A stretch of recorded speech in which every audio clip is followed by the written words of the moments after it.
Hey friends, thanks for watching this video today. Before we get started, you might want to pause for a moment and get out your note packet and turn to page 6. So I'm going to stand here for like about 2 seconds while you pause. Get that packet out. So now you've unpaused. Hopefully you have your packet in front of you. You're on page 6, and what I'm hoping you're seeing is something that looks somewhat familiar. We're looking at this crazy looking formula again. And I say again because we had this same exact formula way back in chapter 1 at some point. It was on page 28. This is a formula for how things fly through the air if they're thrown and no other force is acting on them. It also ignores friction, but it has a lot of weird letters in it, and part of my goal is to get you guys to look at that formula and be like, no big deal. Like, yeah, there's a lot of letters with subscripts and things like that, but I'll have numbers for most of them. So the goal here is just to kind of demystify how that stuff looks, and also to remind you that each of these different letter things stand for a specific number for a specific instance in time. And I'll just remind you really briefly that h of t is like a future height or a height at a specific time. H sub 0 is how we say this part out loud, and it just means starting height or original height or height at time 0. T is time in seconds, and v sub 0 is starting velocity. So if you throw something and it left your hand at a certain speed, that's what the initial v sub 0 value is going to be. And we're going to use this formula to run through a couple examples like this. And there's a few takeaways I'm going to want you guys to look for when we're doing this, and let me tell you what they are really quickly, but I'm going to pause it. So before we launch into the actual examples, I want to mention, if you ever see the phrase dropped in a problem, that's our way of telling you that the starting velocity is 0. And if you think about it, if I have this Halloween candy that my kids left on my office table, and I'm holding it, and I suddenly drop it, it's hitting free fall. But its starting velocity, if I just let go of it, is 0. I'm not throwing it to the ground. I'm not throwing it up in the air. If I just take the Halloween candy and let it go, its starting velocity is 0. So you want to be on the lookout for this phrase dropped, because it means that the v sub 0 portion of your equation is going to be 0. The other expression or phrase I want you guys to be on the lookout for is this expression about, or I guess the question, when does the object hit the ground, or how long is it in the air? First things first, I hope you guys can see that these are two ways of asking the same question. If I ask you when the object hits the ground, it's the same thing as asking you when it hits the air. I mean, the scenario is I'm chucking something up in the air. If I want to know when it hits the ground, I'll be figuring out how long it was in the air. When you see that phrase, or you see that question, that's an indication to you that we want to know, well, if it's hit the ground, we want to focus on this future height. And we want to know when that's equal to 0, right? I hope that, mull that over for a minute. Does that make sense to you? Something's going to go in the air. It's going to be higher, higher, higher, lower, lower, lower. Hits the ground. So at this moment, maybe it's 10 feet off the ground, maybe 15 feet off the ground, maybe 20 feet off the ground. But when it finally hits the ground, it's going to be 0. So this is an indication to you to set, to replace h of t with a 0.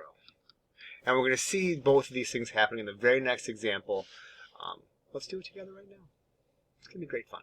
You will want a calculator for this too, by the way. So either have your app open, which I can't open on my PC, or have one nearby. So a pretty typical scenario, we're going to have somebody somewhere dropping something or throwing something. We're trying to be funny by having you drop your Algebra 2 textbook off a 200-foot cliff. So we want to know what's the height after these different moments in time. But we need to start with just getting some kind of equation. We're not going to panic. This is easy for us. We're looking for some of those key words, right? So I'm noticing that the book is just being dropped. I'm noticing that we're at a 200-foot cliff. So my equation to start things off is going to be the height at any given time in the future will be negative 16t squared. Since I'm seeing this phrase dropping my book, this is 0, so this whole part just goes away. And since I'm starting 200 feet above the ground, it's plus 200. So this is my equation that'll give me the height of the book from the ground at any moment in time. And I want to know the height at 1 second, 2 seconds, 3 seconds, 4 seconds. These are all values for t. So what I need to figure out, here's a little bit of function notation. Maybe you haven't seen this for quite some time. But if I want to figure out what's happening at 1 second, that's me finding h of 1, is how a math nerd would say that. And it just means plug 1 into this expression. So it'll be negative 16 times 1 squared plus 200. And if I get a calculator out and do that calculation, I should find that the answer is something like 184 feet. So after 1 second has passed, that book is sitting right here, ish. For t equals 2 seconds, it's a similar thing. I'm going to find, listen to the vocabulary here, h of 2 means find the height at 2 seconds. So find that future height. Find that height 2 seconds later. I'm going to use that same equation, negative 16 times t squared plus 200, and I'm going to put that in the calculator just exactly how it looks. What I'm going to do right now is pause my video and just do the rest of these calculations. I suggest you guys pause your video too. And then when you unpause it, you'll see all my calculations right there. And here we have the different calculations. I plugged them in. After 2 seconds, it was going to be 136 feet from the ground, so I try to draw that in here. 3 seconds, it falls quite a bit more. It'll just be 56 feet from the ground, so it'll be like here-ish.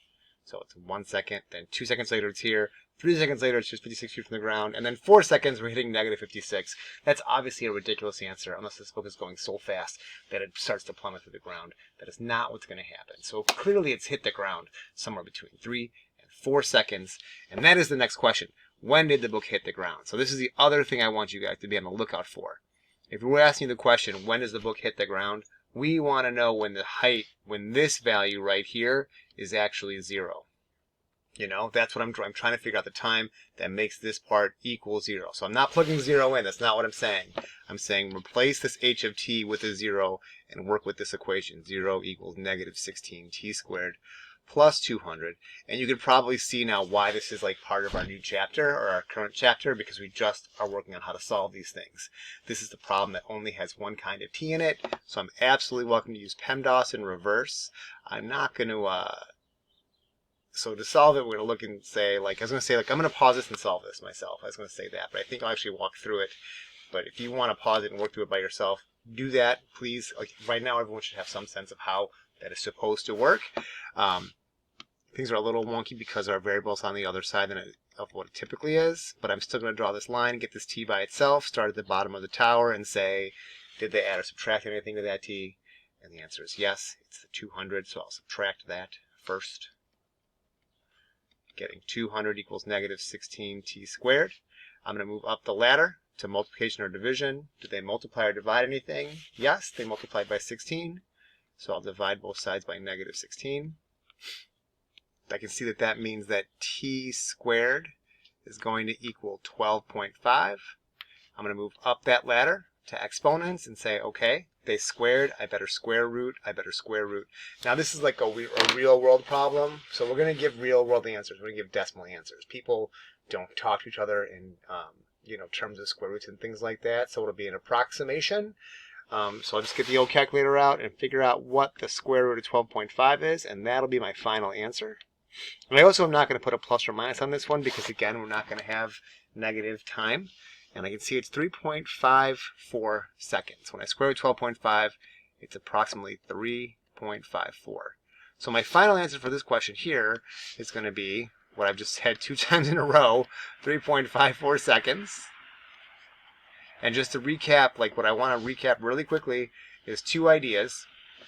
You guys are going to be on the lookout for this idea of something being dropped, because that means your starting velocity is going to be 0. And we saw that in this problem, it was dropped, so that v sub 0 part of the equation was gone. So be on the lookout for that. And we're going to look for the question, one of these 2 questions, which really is the same question twice. When does it hit the ground? Or how long is it in the air? And when we see that happen, this gets replaced with a 0. We saw that in part B down here. When does it hit the ground meant our expression was set equal to 0, and we solved it. So if you need to write this down and pause the screen here and make sure you have this handy, so you can refer to it during a test or quiz. That's a good idea. Pause the video now and write that down. And then other few fine points. When it's a real world problem, we're not going to use negative time, and we're not going to give square root answers. We'll give actual decimals, which kids seem to prefer. So if you have questions about that, shoot me an email. There's a homework assignment in Classroom for you to do. It's relatively short, so we'll definitely get it done. And I look forward to seeing you guys on Thursday. I'm going to miss you this week. I really am. So hopefully Thursday, everyone will be there. You guys always are. It's always nice to see your initials. And I'll see you guys when I see you.